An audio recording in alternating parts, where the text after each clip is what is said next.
रावण में शिव महापुराण में सुना है शंकर भगवान पर 108 कुछ भी शिव को चढ़ाना चाहिए श्रावण के महीने में। हमने पहले भी कहा था, पिछले लॉकडाउन की कथा निकाली है और श्रावण के महीने की कथा निकाल कर सुनना। उसमें कहा था आपके पास कुछ भी नहीं है तो 108 चावल के दाने चढ़ाइए, 108 मूंग के दाने चढ़ाइए, 108 आप चाहे तो सरसों के फूल चढ़ाइए, 108 चाहे तो सफेद पुष्प चढ़ाइए, 108 चाहे तो गुलाब की पत्तियां चढ़ाइए। पर सावन के महीने में एक नियम बनाना कि मैं 108 ये वस्तु शिव को समर्पित करती हूं। उसका कारण क्या है?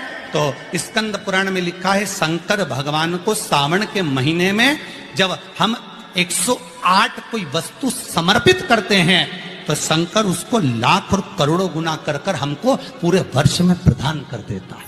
इसलिए श्रावण महीने में 108 की महत्व। एक और अच्छी बात है, बहुत ध्यान लगाकर सुनिएगा जरा।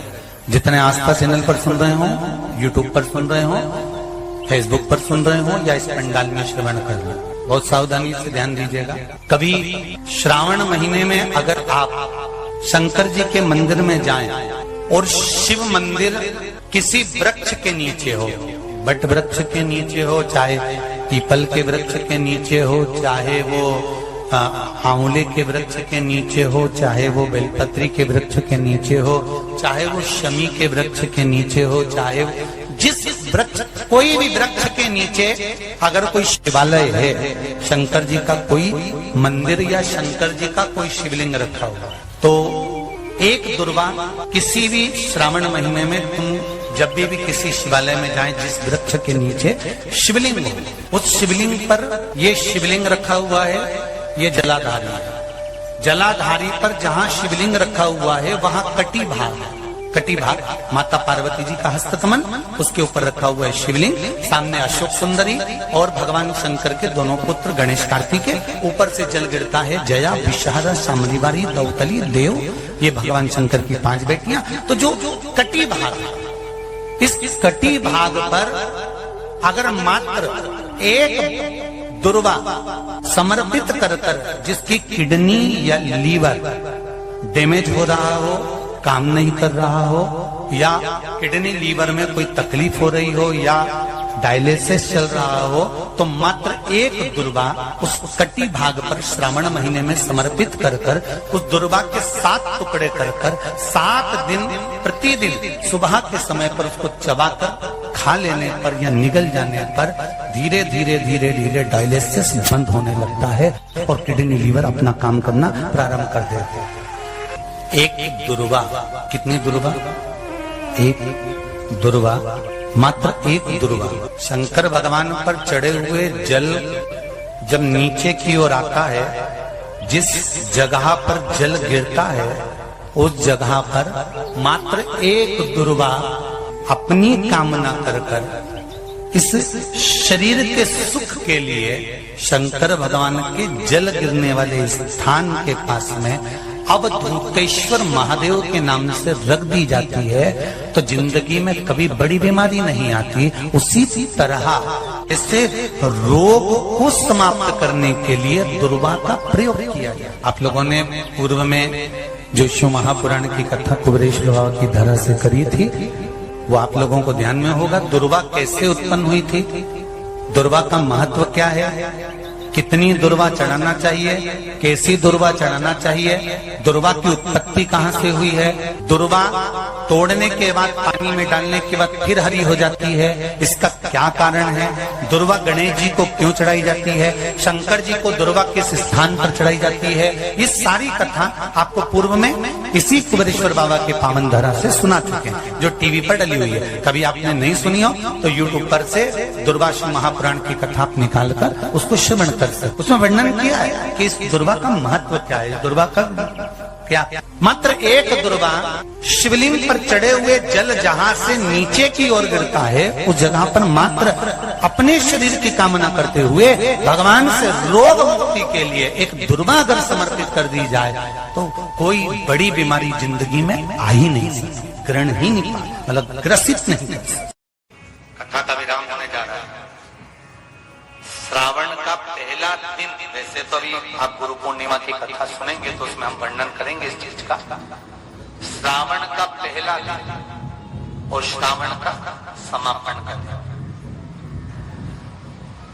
ये 2 दिन तुमरुका जी का नाम लेकर अशोक सुंदरी वाली जगह पर एक बेलपत्र अगर कोई समर्पित कर देता है तो उसके घर में वंश की कभी कमी नहीं आ सकती, उसके घर संतान जरूर होती है, पुत्र प्राप्त होता है, बेटी हो बेटा हो संतान अवश्य प्राप्त होता है, वंश बढ़ता है। एक बेलपत्र शिव को अपनी मनोकामना कर कर रोग धोग बीमारी तकलीफ कष्ट दूर करने के लिए शंकर के शिवलिंग पर अगर बन सके तो मंदिर में, आप लोग तो यहाँ हैं तो देवाधिदेव महादेव कंकर शंकर को चढ़ाओ, और अगर बेलपत्र नहीं हो तो बेलपत्र जो चढ़ी हुई हो उसी को धोकर वापिस चढ़ाओ। वापिस और सावन का महीना है, दिल से बाबा को रिझाओ।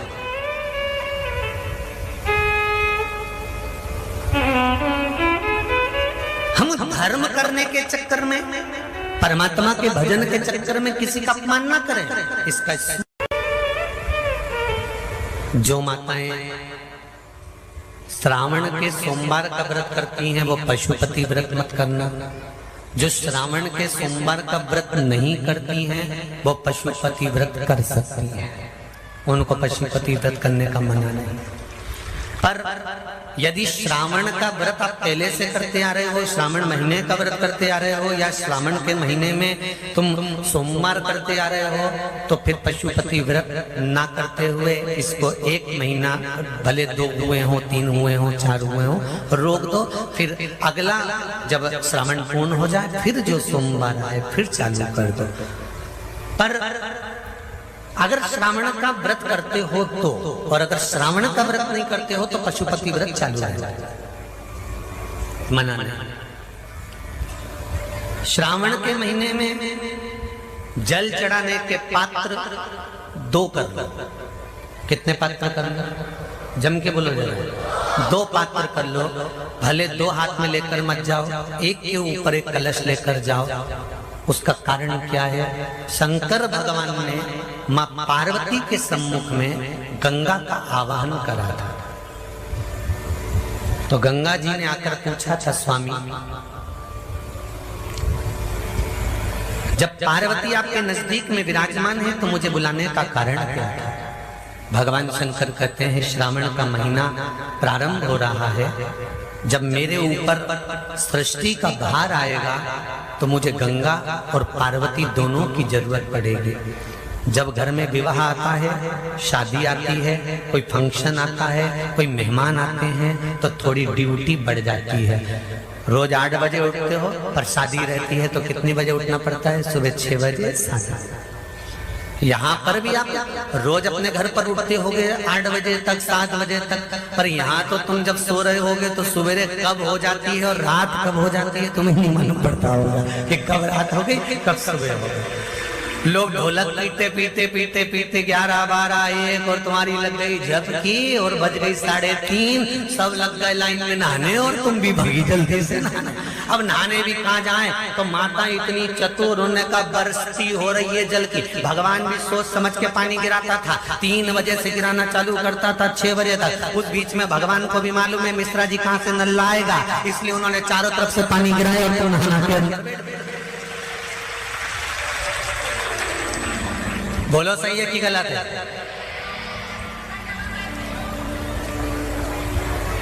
सब बाहर निकली धीरे से, इतनी चतुर राम जी, गजब की चतुर चतुर लोग आया है, गजब।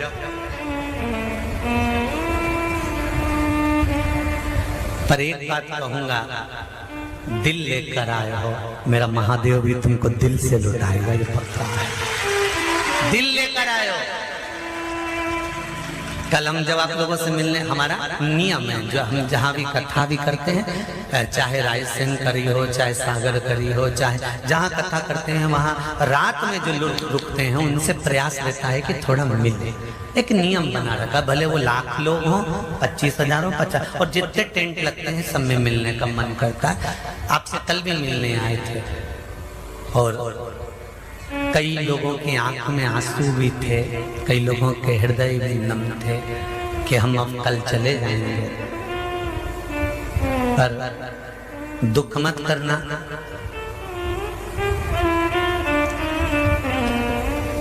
दूसरा कोई स्थान हो वहां से जाओ तो वापिस आने की गारंटी है कि नहीं है, पर यहाँ तो सील और ठप्पे लगा कर भेजता है कि वापिस बुला जाएगा। तो फिर क्या दिक्कत? उसकी आराधना मात्र करिए।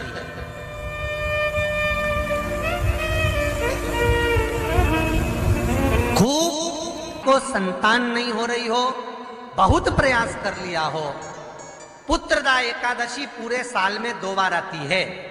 एक श्रावण के महीने में आती है, दूसरी पोषाधिक क्रम में आती है।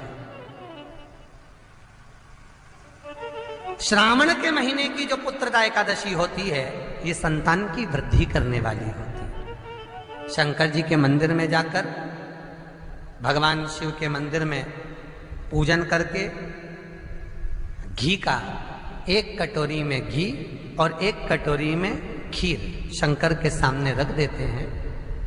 भगवान शंकर के मंदिर पर चौखट पर घी का दिया लगा देते हैं। शंकर जी की चढ़ी हुई 1 बेलपत्र साथ में रखें और 1 बेलपत्र को उठाकर शंकर जी के मंदिर की चौखट पे ही बैठकर चबा चबा कर खा लेते हैं। जो 1 बेलपत्र लेकर आए हैं वो अपने पति को खिला देते हैं। कहते हैं पुत्रदा एकादशी के दिन ये कर लेने पर संतान की प्राप्ति हो जाती है, पुत्र की प्राप्ति हो जाती है। ये वो कृष्ण पक्ष श्रावण महीने की पंचमी के दिन शंकर भगवान पर जिस जिस परिवार के व्यक्ति, कौन सी तिथि? पंचमी, चाहे वो शुक्ल पक्ष की हो चाहे वो कृष्ण पक्ष की। श्रावण महीने की पंचमी के दिन शंकर भगवान पर जिस जिस परिवार के व्यक्ति का कांवड़ जल हमने बताया है आपको, जरूरी नहीं है कि डंडा बांधकर 2 कावड़ के जल के लोटे लेकर जाओ, आप अपने हाथ में भी 2 पात्र लेकर जा सकते हैं।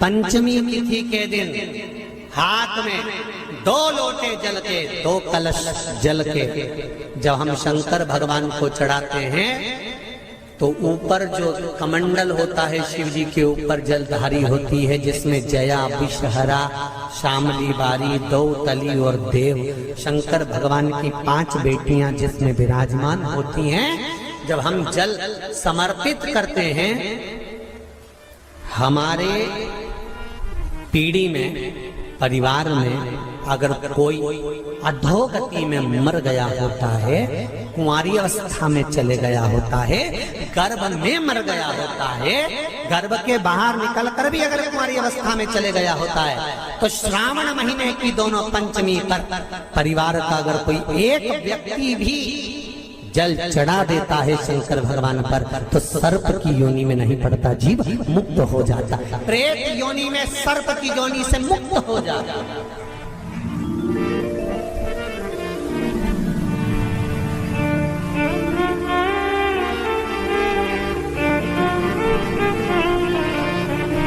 महाराज, हमारे यहाँ सांपों की पूजन कौन से दिन होती है, कौन सी तिथि में करते हैं? जम के बोलो जरा। नाग पंचमी। नाग पंचमी का मतलब क्या है? सांपों की पूजन करो। नाग पंचमी का मतलब होता है शंकर जी के मंदिर में जाकर 1 लोटा जल समर्पित कर दो। उसका कारण क्या है कि हमारे परिवार में, हमारे कुटुंब में कोई कुटुंब में, परिवार में कोई 7 पीढ़ी के अंतर्गत भी अगर कोई जीव तड़प रहा होता है पड़ा हुआ होता है, उसकी मुक्ति नहीं होती है, तो पंचमी का चढ़ा हुआ जल उस जीव को प्राप्त हो जाता है और वो जीव तर जाता है, उसका फिर जन्म नहीं होता, वो तर, इसको मुक्तता कहता है, इसको मोक्ष कहता है।